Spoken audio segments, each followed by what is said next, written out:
हे दोस्तों, ईयर 2000 से लेके ईयर 2018 तक बिल गेट्स इन 19 सालों में से 13 साल तक वर्ल्ड के सबसे रिचेस्ट इंसान रहे हैं और बाकी बचे सालों में भी वो हमेशा टॉप 3 रिचेस्ट मैन में ही रहे हैं। अब बिल गेट्स, जिन्हें आप one of the most successful इंसान बोल सकते हो 21st सेंचुरी के, उनकी जो one of the most favourite book है उसका नाम है बिजनेस एडवेंचर, जो उन्हें वॉरेन बफेट ने गिफ्ट करी थी। इस बुक में 12 काफी इंटरेस्टिंग और विजडम से भरी केस स्टडी शेयर करी है ऑथर ने, जो मेरे हिसाब से हर बिजनेस में इंटरेस्टेड इंसान को सीखनी ही चाहिए। जॉर्ज संटाया का कोट है कि those who don't remember the past are condemned to repeat it. मतलब जो हिस्ट्री को समझते नहीं वही लोग होते हैं जो एक ही गलती बार बार करते हैं बिना दूसरों से सीखे। और क्योंकि बिल गेट्स ऐसे इंसान नहीं बनना चाहते थे और क्योंकि वो हिस्ट्री पढ़ने की इंपॉर्टेंस को समझते थे, एटलीस्ट बिजनेस लाइन में, इसीलिए ही उनकी ये one of the most favourite book है। इसलिए जरूरी है कि हम भी हिस्ट्री को समझे और बिल गेट्स की तरह अपनी पिछली सेंचुरी में जो बिजनेस में सबसे बड़ी बड़ी बातें हुई है उससे सीखे और खुद भी सक्सेसफुल हो। हिंस आज मैं आपके साथ इसी अमेजिंग बुक की 12 केस स्टडीज में से 5 केस स्टडीज शॉर्ट में आपके साथ शेयर करूंगा। So let's begin. Number 1, falling sky. मई 28, 1964 की स्टार्ट से लेकर लगातार 3 दिन तक स्टॉक मार्केट ने एक बिजार फ्लैश क्रैश एक्सपीरियंस किया, जहां मार्केट को टोटल $20 बिलियन का लॉस देखने मिला। और ये स्टॉक मार्केट हिस्ट्री में हुई इतनी बड़ी चीज की शुरुआत काफी छोटी सी चीज से हुई थी। एक्चुअली में हुआ ये कि trading office manually stock price को अपडेट कर रही थी, लेकिन मैनुअली करने की वजह से वो अपडेट करने में 45 मिनट्स का डिले आ गया था। सो जैसे ही बड़े बड़े इन्वेस्टर्स ने रियलाइज किया कि स्टॉक प्राइस में कोई अपडेट नहीं आ रहा है, तो उन्होंने अज्यूम करा कि प्राइस गिरने लगे होंगे, इसीलिए ही वो अपडेट नहीं कर रहे। और बस ये अज्यूम करते हुए उन्होंने अपने शेयर्स बेचना स्टार्ट कर दिया। अब जैसे ही बड़े इन्वेस्टर्स ने अपने शेयर्स बेचना स्टार्ट करा तो प्राइस फिर सच में गिरने लगे, जिसे देखते हुए छोटे इन्वेस्टर्स ने और ऑलमोस्ट सभी लोगों ने अपने शेयर्स बेचना स्टार्ट कर दिया, जिससे एक चेन रिएक्शन चालू हो गया और टोटल 3 दिन में मार्केट ने $20 बिलियन का लॉस देखा। अब दूसरी तरफ, क्योंकि सभी को ये कॉमन नॉलेज थी कि डाउ जोन इंडेक्स कभी 500 पॉइंट से नीचे नहीं जा सकता है, इसीलिए जैसे ही इंडेक्स 500 पॉइंट्स के नजदीक आया तो लोगों ने पागलों की तरह स्टॉक्स को वापस खरीदना स्टार्ट कर दिया, जिसका रिजल्ट ये निकला कि एक बाइंग पैनिक स्टार्ट हो गई और जो लॉस मार्केट ने 3 दिन में देखे थे वो अगेन बस 1 दिन में रिकवर हो गए। अब ये पूरा इंसिडेंट हमें ये बात सिखाता है कि हम ह्यूमंस कई बार हमारे स्टूपिड डर की वजह से कई बड़े बड़े गलत डिसीजंस लेते हैं, मोस्ट ऑफ द टाइम ये अज्यूम करते हुए कि सब कुछ बहुत ज्यादा बुरा है without knowing the true facts. Well, ये डर पहले के टाइम पे हमारे सर्वाइवल के लिए तो जरूरी था, बट आज इतना नहीं है। इसलिए फर्स्ट लेसन ये है कि बिना प्रॉपर फैक्ट्स पता करे कभी मत डरो। How to stop worrying and start living की समरी में भी मैंने बताया था कि 97% टाइम हम जिन छोटी बड़ी चीजों की फिक्र करते हैं वो या तो कभी रियलिटी में होती ही नहीं है, और होती भी है तो इतने ग्रेट लेवल पे नहीं होती जितने पे हम अज्यूम करके डरते हैं। Number 2, Ford EdCIL. 1950s में एडसेल को फोर्ड्स एक फ्लैगशिप प्रोडक्ट बनाना चाहता था, जिससे उन्हें बहुत उम्मीदें थी, क्योंकि इसके पीछे उन्होंने बहुत रिसर्च, टाइम और $350 मिलियन लगा दिए थे। बट रियलिटी में जब वो कार लॉन्च हुई तब उसे लोगों ने one of the most ugliest car बोला और वो कार फ्लॉप हो गई। ये अपने टाइम के सबसे बड़े प्रोडक्ट फेलियर्स में से एक था, और ये फेलियर 3 रीजंस की वजह से हुए थे। नंबर 1 रीजन ये था कि 1955 में अमेरिका की इकोनॉमी बढ़ रही थी, लोगों के पास एक्स्ट्रा पैसे बचने लगे थे जिसे वो अपने कंफर्ट के लिए खर्च कर सकते थे, इसलिए तब लोग मीडियम रेंज की कार्स में ज्यादा इंटरेस्टेड थे। और यही देखकर फोर्ड ने डिसीजन लिया कि वो एडसेल लॉन्च करेंगे। लेकिन 1958 तक, मतलब बस 3 साल में, सब कुछ एकदम बदल चुका था। मार्केट इतना अच्छा नहीं चल रही थी और लोगों को मीडियम रेंज कार के बजाय चीपर रेंज की छोटी कार्स खरीद रहे थे। नंबर 2, मार्केट में इस कार को लेकर एक्सपेक्टेशंस बहुत ज्यादा हो गई थी, इनफैक्ट इतनी कि वो ऑलमोस्ट अनरियलिस्टिक हो गई थी, जिसकी वजह से जब फाइनल प्रोडक्ट लोगों के सामने आया तब लोगों को वो जरा भी पसंद नहीं आया। नंबर 3, वो कार एक्चुअल में क्वालिटी वाइज इतनी ग्रेट नहीं थी, उसके ब्रेक्स और एक्सेलरेशन में प्रॉब्लम थी। मतलब फोर्ड ने रिसर्च पे तो काफी खर्च करा, बट एक्चुअल में वो प्रोडक्ट क्वालिटी पे ही खर्च करना भूल गए। सो इन रीजंस और इस स्टोरी से जो 3 बात हमें सीखनी चाहिए वो ये है कि फर्स्ट, हमें कभी भी ये नहीं सोचना चाहिए कि हर वो चीज वैसे ही होगी जैसा हम चाहेंगे, आज जो है कल भी वही सेम होगा, तो ऐसा नहीं है। और इसीलिए ही अनप्रेडिक्टेबिलिटी हमेशा एक बड़ी चीज रहेगी मार्केट में, जो सेम टाइप की चीज से लड़ना हमें लीन स्टार्टअप बुक सिखाती है। सेकंड, हमें हमारे एक्सपेक्टेशंस को हमेशा चेक में रखना चाहिए, कभी हद से ज्यादा अच्छा या हद से ज्यादा बुरा एक्सपेक्ट नहीं करना चाहिए और रियलिस्टिक भी होना चाहिए।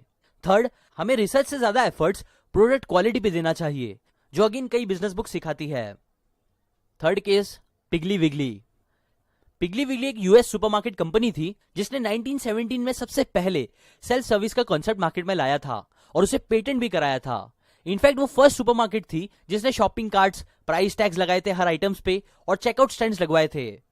अब 1920 तक पिगली विगली बहुत फास्ट ग्रो कर रहा था पूरे यूएस में, लेकिन बस कुछ फ्रेंचाइजेस थे जो न्यूयॉर्क में फेल हो रहे थे।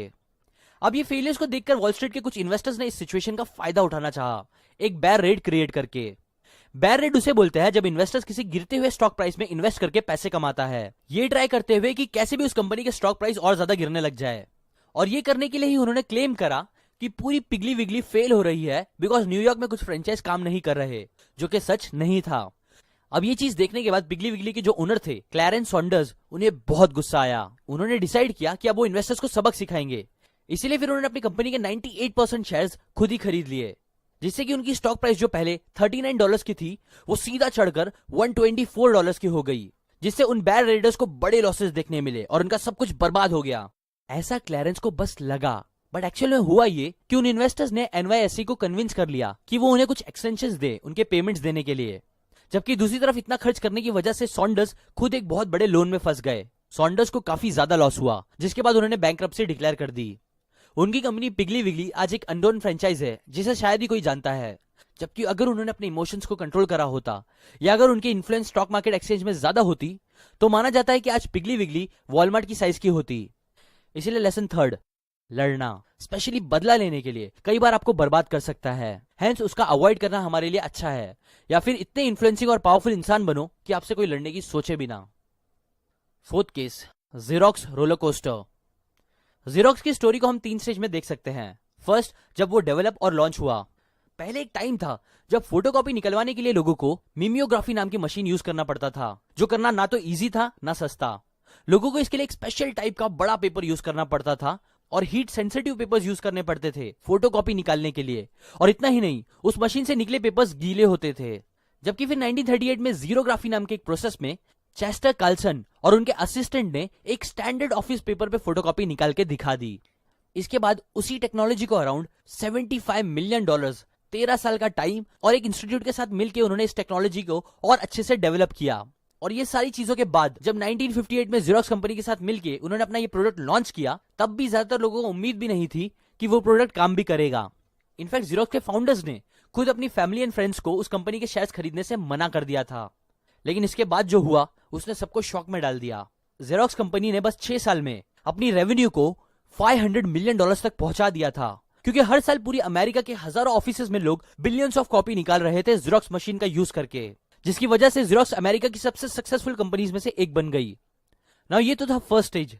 सेकंड स्टेज वो था जब ज़ेरॉक्स ने अपनी सक्सेस को मेंटेन रखा और कई डोनेशंस किए। एग्जाम्पल, जिस यूनिवर्सिटी ने उनकी हेल्प करी थी टेक्नोलॉजी डेवलप करने के लिए, उसके वो सेकंड लार्जेस्ट डोनेशन देने वाले बने। और यूएन को भी सपोर्ट करने के लिए उन्होंने 4 मिलियंस का कैंपेन चलाया। नाउ इसके बाद थर्ड स्टेज वो था जब ज़ेरॉक्स की सक्सेस कम होने लगी। एक्चुअली में हुआ ये कि 1965 के बाद से कई अच्छे कॉम्पिटिटर्स ने सेम टाइप की चीज करना स्टार्ट कर दी, वो भी उनसे सस्ते में। और ज़ेरॉक्स कुछ न्यू और अलग नहीं कर पा रही थी, जिसे लोग बस उनके पास टिके रहे।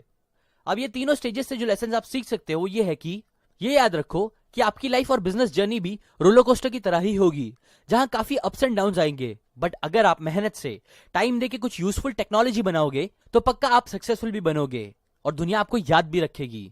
एग्जाम्पल, आज भी आप देखोगे तो कई जगह लोग फोटोकॉपी निकालने को ज़ेरॉक्स ही बोलते हैं।